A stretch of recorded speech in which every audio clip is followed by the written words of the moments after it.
So all in all, I think this is a 9 out of 10 film art for me. I would go with that. Yeah, right.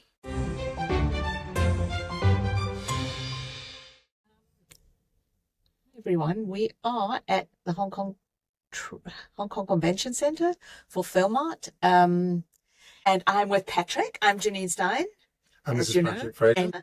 And we're at Filmart. It's the final day and we're recording kind of live. So yeah, forgive anything that goes wrong, but we're here and we've survived another Filmart, which was a really, really excellent one. Patrick, do you want to kick off and say what your highlights were? Well, I want to say this is To the Point, the weekly podcast with Janine Stein and Patrick Frater. As Janine says, we are in Filmart. It's the last day, the last afternoon, so we're going to be carrying out something of a journalistic post-mortem on the things that have just finished. And before we really start, I should tell you that I've had 2 glasses of wine and a gigantic coffee in that order, in an attempt to be both lucid. Should have.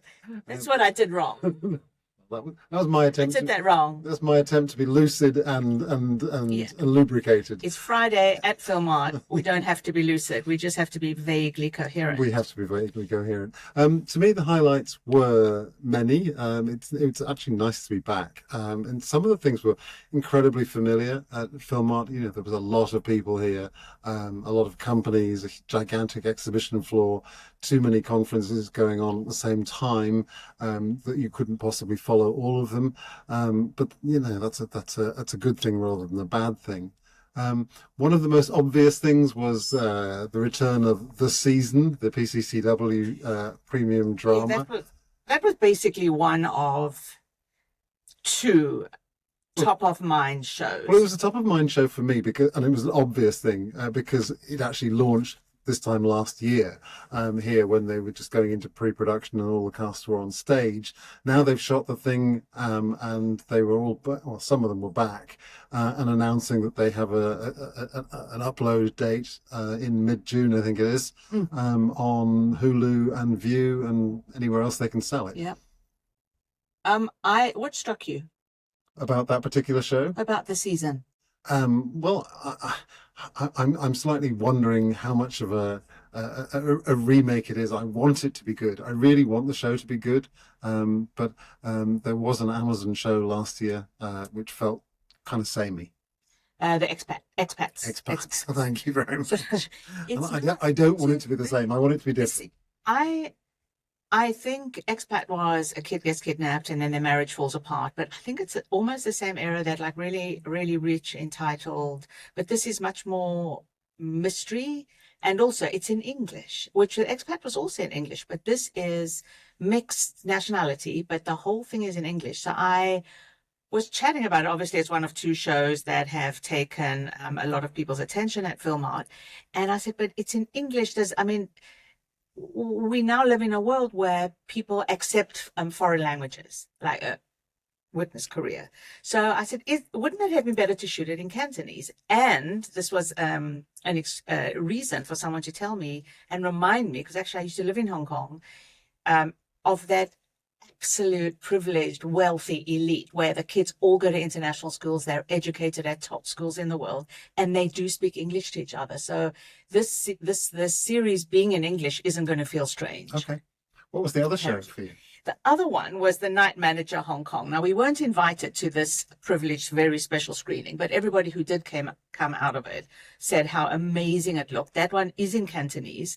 It's, as we interviewed Simon Cornwell over about the show, but it's in Cantonese. It's absolutely amazing. I don't know. They didn't say what the budget was, but basically I feel like anecdotal was about 18 to $20 million for 12 episodes, which feels a bit low to me for what they were doing. But the season, money goes a bit further here in Asia than it does in Europe. It does. The season, it does. The season was also said to be between 18 and 20 million, and it's only 6 episodes. So that would make it 3 million per episode, which would make it in the same range as Heated Rivalry, which is considered in the US a very cheap production. And a 3 million per episode in Asia is like, oh my God, that's so much money. I don't know what to do with it. So the season, and then again, because this is what I've spoken about for 5 days, I was told that the season is an American show. It's meant to be an American show. So I think this year is going to be very interesting. Those are the two we're going to watch. So the full episodes are not available to anyone Not yet. No, I went to the the press premiere of Cold War 1994, which was quite a nice event. It was quite fun. Cold War 1994 is one of two prequels to a spy espionage action thriller from Hong Kong. They've got an insane Hong Kong cast with just about every male star you can imagine, plus Louisa Wong, plus Hugh Bonneville. And Aidan Gillen in the cast. So they've also spent some cash to try and make this into a piece of IP, into a franchise. We know that it'll release sometime this year. We don't know when. There's another prequel called Cold War 1995, probably coming sometime next year. But I had a lot of fun with that. It was a newsy update to something that we'd been teased before. So that was a good Filmart story. Okay, great. So there's the films. Those are two films. Yeah. We have two films, two TV series, and then we have a flood of microdramas. Well, flood. Before we get there, I mean, I thought the event that got the most human traffic was in the same room as probably those other things. So they seem to be using a room at the very far end of the convention centre to host a presentation about boys love and girls love, BL and GL. Yep, I went to that. And there were so many people, members of the public, who were interested in this that they actually had to fence the thing off. Actually, it was a fan event because I was slightly disappointed at having so little information about the shows. So a few of the studios got up and said, "This is me, I'm producing this." So they actually did it a little bit for trade. Yeah. But I was told, why wasn't there more of that? And then they said, because actually it was a fan event, which was sort of let some trade in, maybe. But I felt that was a bit of a wasted opportunity because they could have turned it into both, because they had gorgeous boys, really good looking girl. I mean, singing and dancing and kind of images of shirtless people, which is the whole BL, not GL thing. But I felt it was, for me, slightly wasted because I wanted more information. So that was really interesting. I didn't realize you went to that. Oh, I didn't go to it. I passed by it. I was in the line. I couldn't help but be impressed. I went. It was very, very interesting. They obviously spent a lot of money to bring all those stars into town. And I think Thailand was playing to its strengths throughout the whole market. Right. So the BLGL, they really stepped up this year. And I loved that. I love that about just about the whole Thai industry. They're so not, I mean, it's China. There's a way into China for BL and GL, even though China regulations are trying to keep them out. But they're not pandering to that at all. We're in a Chinese territory, but here we are loud and proud, and it was amazing. I thought it was amazing. Nice. So I interrupted you there. No, you should interrupt me. That's what we like. But you were about to go into the more serious themes, the major discussion topics this week, as you saw them, were microdrama and AI. AI. Should we talk about microdrama first? Yes, let's do that. Okay. So I went to good and bad sessions on microdrama. I think that it's a flood. If you don't have a microdrama story, you don't actually have a story people don't want to talk to. I felt that they just like looked past you and over your head to see who in microdrama they could speak to. Mm-hmm.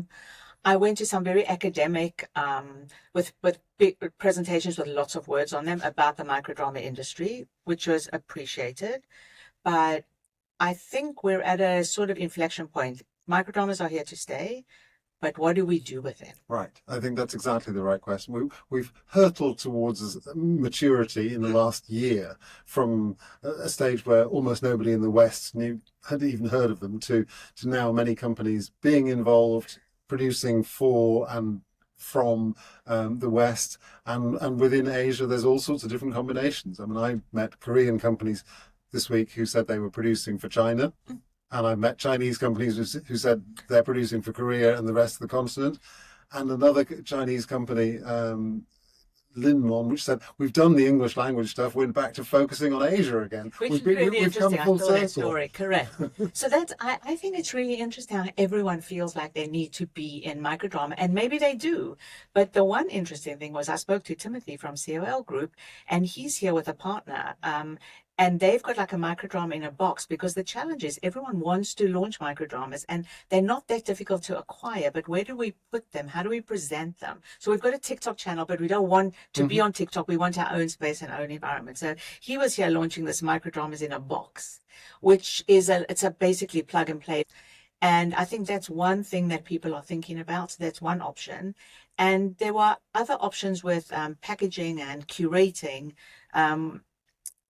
the existing streaming platform. So that was good. There was a story that you did and I did for my own Substack, which is MM2, the MM2, which is a Singaporean company listed, but let's not go into the listing question.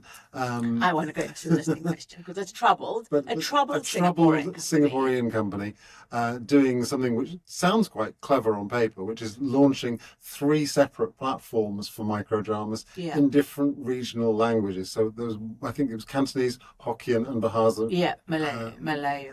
Yeah. So they're trying to play the diversity card, and they're right in the middle of it in Singapore. I don't know whether they're late to the party or advancing the game, but it struck me as a smart idea. But I just hope that company is well capitalized enough, and that's where your troubled reference comes in and is relevant, to actually pull this thing off. They seem to have tied up with various partners, so maybe that... And there's also heavy use of AI, which people are using to lower costs. Will this work or won't it? And nobody knows. But it seems like they're moving in the right direction on it and trying to serve people in their own language, things that are faces and languages that are relevant to them. Yes. And that they can engage with on their phones. It's really the Wild West. I think this is worth people throwing things at the wall. Well, I think people are throwing things at the wall, and I think this MM2 thing feels like this is a significant roll of the dice for that company. Yeah. But if you remember, last year at APOS, back in July last year, so 9 months ago, we also heard presentations from the stage of Korean companies saying that the Korean film industry is in the toilet. Microdramas can be our new savior. So everyone sees the Wild West. I think there's a Hail Mary for some people, but yes. I really think microdramas are a thing. I mean, vertical video is not new.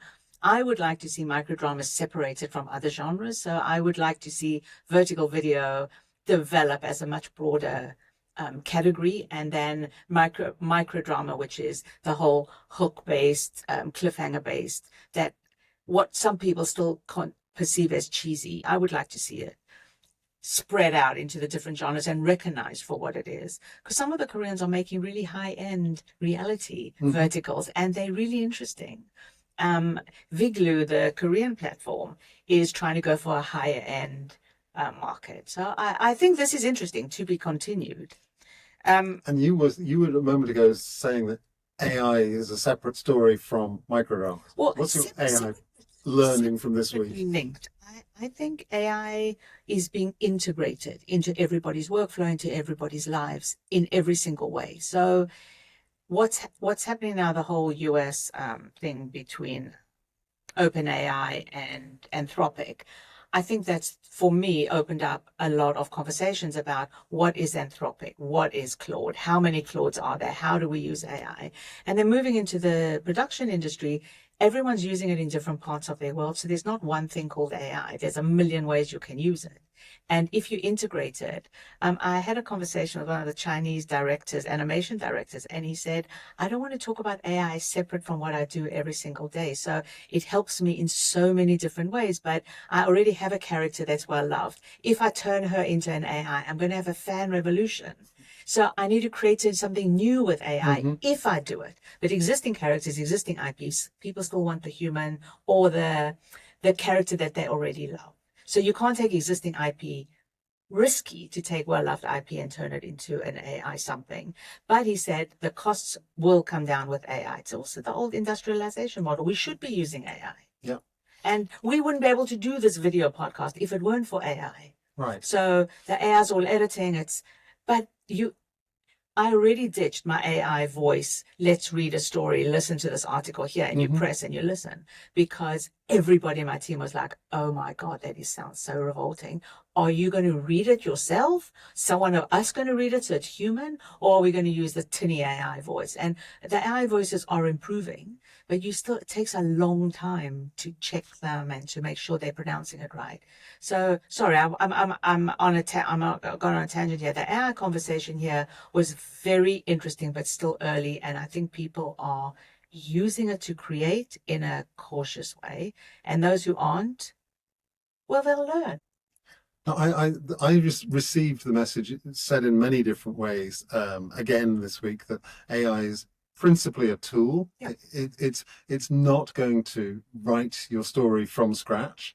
You still need to have that human creative element, but it can help even the writing, and it can certainly help with post-production, with editing, with marketing, and all those things. And that's already happening. Well, there's quite interesting memes, and it's human as well as that. You can see the stuff that you can hear the stuff that is purely AI without human. But then somebody else said, yeah, but our biggest learning right now is how to prompt, because we're prompting so we get an AI response. Once we learn the prompts, and the most valuable person in your team is the person who knows how to prompt. Right. So I think that's the conversation that was happening on the floor. Well, there were multiple sessions here at Filmart called AI plus human, something on that along those lines, and one of the people on the panel said something that was incredibly simple. He said, really, the stories are written by humans. The machine can do everything else in between, and the audience are humans. So start and finish with the human element. There was a lot on stage that was very, very interesting. And the most interesting quotes for me that came off the stage were two people. One was Peter Chan. Peter was reflecting a little bit on his early days trying to invent co-production within Asia. And he very pointedly launched a company here at Filmart in 2000, Applause Pictures, started making a Thai co-production, with Hong Kong Thai co-production, and that seemed to work for about 3 years before it started running into problems. So he was reflecting, and he was being a little rueful, I thought. Was he? Yes, I did think so, that the Pan-Asian thing hasn't really worked yet.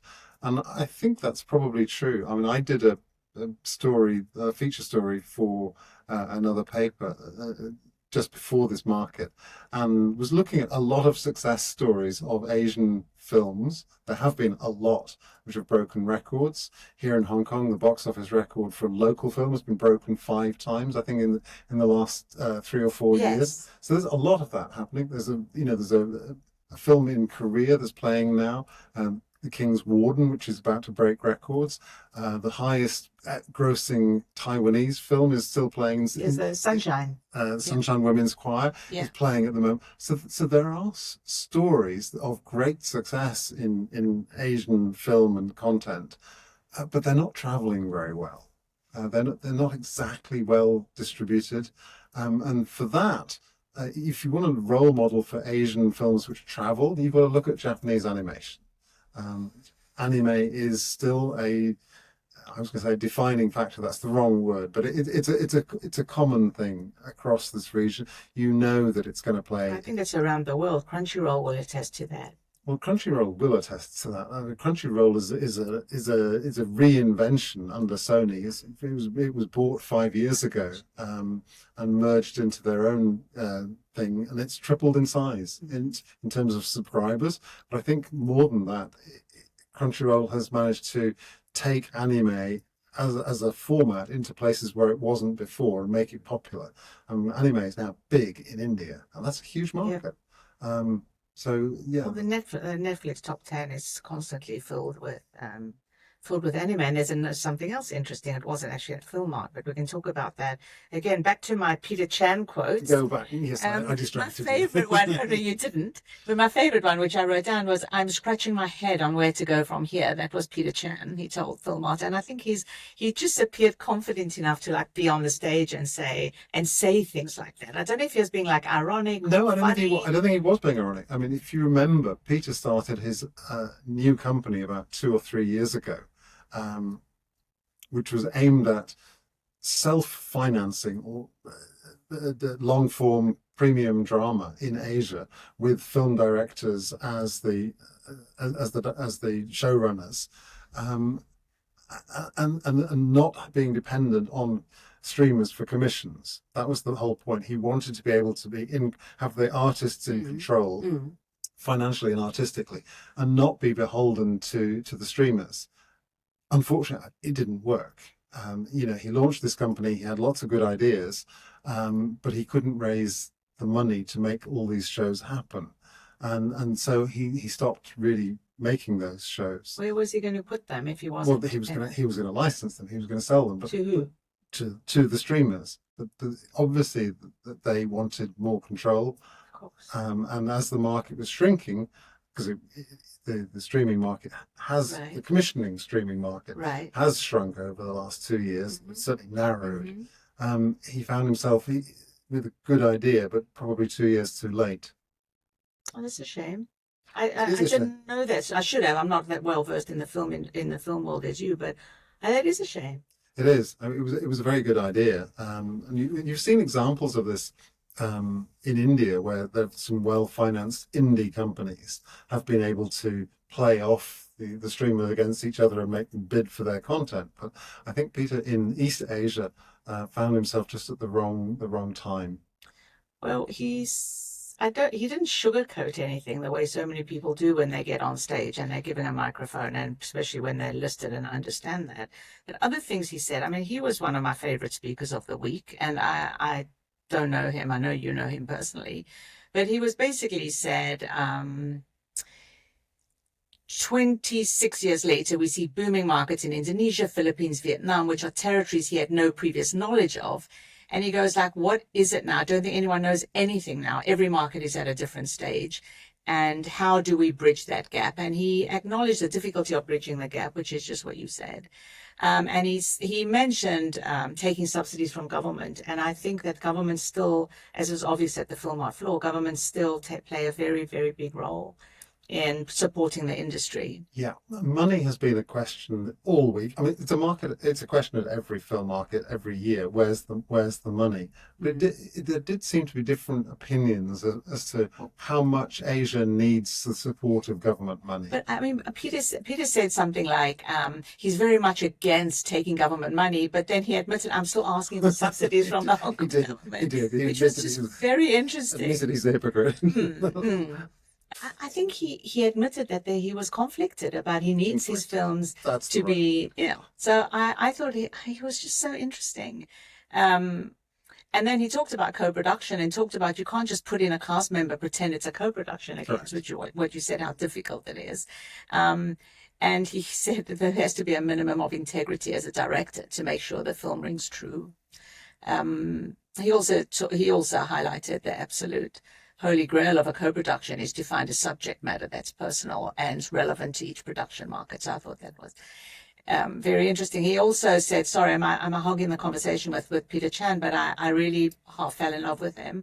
I don't think anyone with the right mind can be an optimist, he said. Pessimism has been a key word in my life, but somehow he's also optimistic. Tries to make the best outcome of the worst scenario. Exactly. He keeps pushing on, even though he keeps finding the obstacles. But I just loved it when he said, I'm really scratching my head, because if someone like Peter Chan says he's scratching his head about where to go from here, where does that leave what are other people doing? And then there was James Gibbons, who obviously is a central character in the Warner Brothers, the head of Warner Brothers Discovery in Asia, I think it's Asia Pacific. He basically got on stage and he'd obviously had a conversation with Louis Boswell, who was interviewing him. And Louis said, look, we're not going to talk about the future. And James, it was done in context of Warner Brothers and Paramount. So that was obvious what they were talking about, but they didn't mention that. So Louis just said, we're not going to talk about the future. And James said, yes, that would be a very short conversation. So it was like, okay. And it tied in with what Peter was saying. We just don't know what's going to happen. So I thought those were Peter Chan and James Gibbons. Those were your highlights. Those my highlights. You had another story which I know that interested you. That was the revival of iCable. Well, okay. So there's a personal interest here because I know Ivy Wong and Cora Yim really well, and I am just so happy to see those two in leadership roles again. In the media industry, they've been. Actually, Cora never really left, but she went into indie production. She's done various things, various interesting things, including for Netflix, Disney. So she's back into the traditional fold, but it's in a very untraditional way. So they're taking iCable, which gave away its pay TV license. So this is not a pay TV revival. It's a free TV revival in Hong Kong. And they're taking a whole new approach to TV. So they still have the sports. They still have news, but it's revitalized.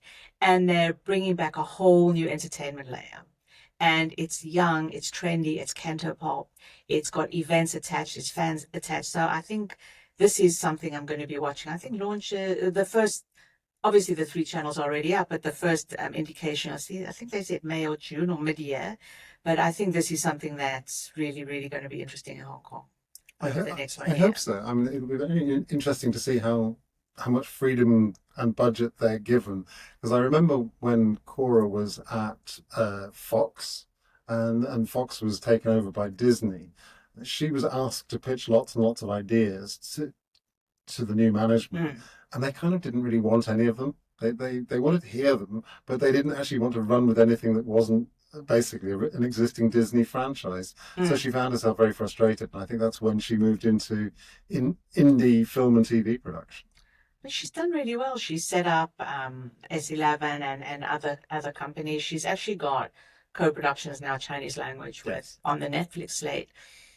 So I couldn't get near her with all the layers of people. I kind of got near her, but there were so many people wanting to talk to her about this. But I think she may still have all these other productions. But her return to the traditional fold is interesting. The TV. So I thought a TV fold is interesting. And then the other thing that struck me at Filmart was a conversation I had with one of the buyers that said they'd gone to so many stands and the stands were all about location services. So I think this location services are always a big feature, but I think this market, countries like Cambodia stepped up with their own location services. Things like Cambodia will pay for recce's, they will pay hotel, transport, they'll pay on-ground costs. And I mean, Cambodia is, it's hard to challenge the landscape if it fits with the story. But they also have decent post-production facilities in Cambodia. So they were talking about cost. So they really flag. Yes. They really put on their best show. Like they really put on all their shiny, glittery jewelry and their finery, and they came and strutted it in Hong Kong. The Moscow. You're jumping ahead. I know, I'm jumping. But they also had their whole film incentive, and their Come Film in Moscow initiative. They did. And I took photographs of a guy walking around the floor in a pro-Russian T-shirt. On the back, it just said 45%. And what that? Oh, I didn't. I missed him. That's their incentive. Come and get 45% off. That's a lot. It's real. I mean, I think all the production money. If I was a producer, I'd be scrambling like crazy because there's so much money. It just depends. Do you need a Moscow backdrop? And what does that do for your production's marketability, saleability? If you're selling it as a made in Russia production. Admitted, I have the word admission. They are one of our Cantonese clients. But that doesn't, I mean, that's never stopped me from saying what I really think. They are part of a very, very strong Come Film With Us contingent at Filmart. So the Philippines, Taiwan, Thailand, who else? Let's count them. Philippines, Taiwan, Thailand, all over China, Come Film With Us. And this week, Malaysia renewed announced that they were renewing for another 5 years. 5 years, their correct. Incentive. So the question, 30% out of Malaysia, or is it 35%? I can't remember. I think it's 30 plus 5. 30 plus 5 is correct. 30 plus 5. Versus 45 from Russia. Which would you take? Well, it depends what my story was, right? But I mean, Oh, I you think Peter Chan, you. I'm a Peter Chan fan. I need to meet him, clearly. Also the range of people here. So maybe I just haven't been paying attention in past years, but it seemed like there was a lot more location services, a lot more about subsidies and helping people make films, government incentives. Right. And the first time I really, really, really noticed was with you in Busan, where every single booth had a giant come film with us, including Japan, Yes. which you noted Japan wasn't necessarily as present at Filmart. Well, I was just going to mention that. You talked about the range of people, and as we were just preparing this session, you said maybe there weren't so many people as before in previous years, but the range of people was good. Was huge. And it's always a market topic. Is the market bigger? How's the market for you? And so on. Well, the official figures from the Hong Kong Trade Development Council was that we were very nearly at 800 booths, 800 vendors, 800 sellers. Obviously, they're not all rights sellers. Some of them are location services and governments and so on. So I think that was their highest ever figure. They didn't give us a figure for the number of executives and attendees and buyers. I think they'll do that today, right? They probably do that afterwards. But there were a lot of people willing to say that they didn't feel the market was quite as big this year in terms of feet on the floor.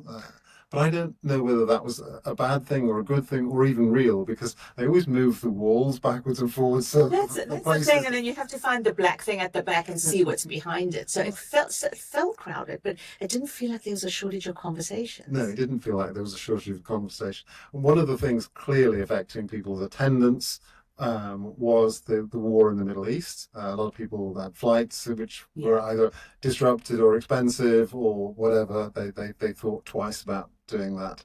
There was also another thing which some people mentioned, and I'm not sure it's correct or not, but they felt there were fewer Japanese people here because of the sort of the growing hostility between China and Japan, which has been on the boil now for 2 or 3 months. And I don't know if that's really affecting. There were certainly Japanese companies here, and I saw a lot of Japanese companies. They had some announcements. But maybe they were just a little quieter than normal. They weren't flouting their Nipponness. I feel like there was no one really missing. There was no one MIA, but maybe it's just because it's day 5 and I'm tired, even though I haven't had wine. I should have seen my mistake. There was still a lot of focus on film, but TV, TV is always in the poor seats. I think TV really did step up. Last year, it seemed like the Chinese provincial booths were more lavish, but they were still here. There were lots. I mean, the market director told us that there were actually more of those booths I feel this like year. there were more this year because there was provinces. I mean, I've lived in Asia for God knows since 1980s. I haven't heard of some of those provinces, which is my bad. But it's like it's a province. There's also that first day conversation about which companies are missing yeah. from the floor, not necessarily missing from the market completely. I think some of the Hong Kong companies had moved out of the trade floor and had taken space in the hotels as well. But this year or last year, I know last year they caused some upset. Let's see. Oh, my favorite thing that I've talked to everybody. Can I change the subject now? Yes. The Murdoch documentary on Netflix. So it just dropped. And of course, Star TV and the Murdochs was such a massive part of Asia's media industry for years and decades. And actually, it was the Murdochs they were first. Maybe they weren't first. Maybe it was Richard Lee that was first with Asia Sat. Well, they bought Star from Richard Lee, didn't they? They did. That's right, for their huge amounts of money. So the Murdoch documentary, it's 4-part on Netflix. So I watched it, and then I asked everybody what they thought, all the people who used to work for Star. So these are some of the quotes that they gave me. I don't want to look back. I'm trying to move on. This is how many years later. I'm trying to move on. Don't want to reinvent the past. Don't want to revisit the past. And somebody else said to me, I looked at the trailer and I'm taking a pause, which I thought was that kind of like almost PTSD, because I think as hard as it was to work in those years, it was really exciting. And I think the sale of Star and the disappearance of Star, I think it's hurt people really deeply because so many years, so much energy went into building that brand. And I think there's real trauma around this. Oh. I don't mean to laugh or to minimize it, but there's real trauma around the disappearance of staff. Well, that's so interesting you say that. I mean, you may be completely right, but also there's one just kind of corporate thing that is different. Star was here in Hong Kong, and it was the Asia regional headquarters of that operation. Yes. Well, those things don't really exist anymore. They don't. Asian headquarters. If a company which wants to be in China, well, they have a China office. They want to be in Korea or Japan, well, they have Japanese and Korean offices. Or Southeast Asia, they're probably in Singapore. They don't have Hong Kong controlling the whole region, and certainly not India. India's a whole continent in itself now, and you have to devote the correct resources. So it was a bit of now it looks like an anachronism. But at the time, it was the right thing. It was real, and it was the right thing to do. And I think, if I'm not wrong, in this documentary, which is so well done, you don't actually realize until you get to the end of the first episode that none of the Murdochs profess to having cooperated in this documentary, but you just don't know it. They've got interviews with them. If you watch it really, really carefully, you see how many stills they used. But the interviews they did with journalists, with commentators around it, was just so brilliantly done. But the whole Wendy Dang, people here remember it. They saw her. They knew it. They knew when that relationship was developing. So a lot of the week has gone to, oh, I remember when this happened and that happened, and which party Wendy and Rupert went to where this happened. So the stories are coming out, but the overall thing, I lived it. I don't want to watch it. That's so interesting. So I now have to watch the show. You have to watch it. And what I did write down a few more things. The range of people we've spoken about, the best quotes we've spoken about. Yeah, that's me. Anything else before we wrap? No, I think we've covered a lot of ground, and I think there'll be more digestion to be done in the next week. Can I close with one more Peter Chan quote?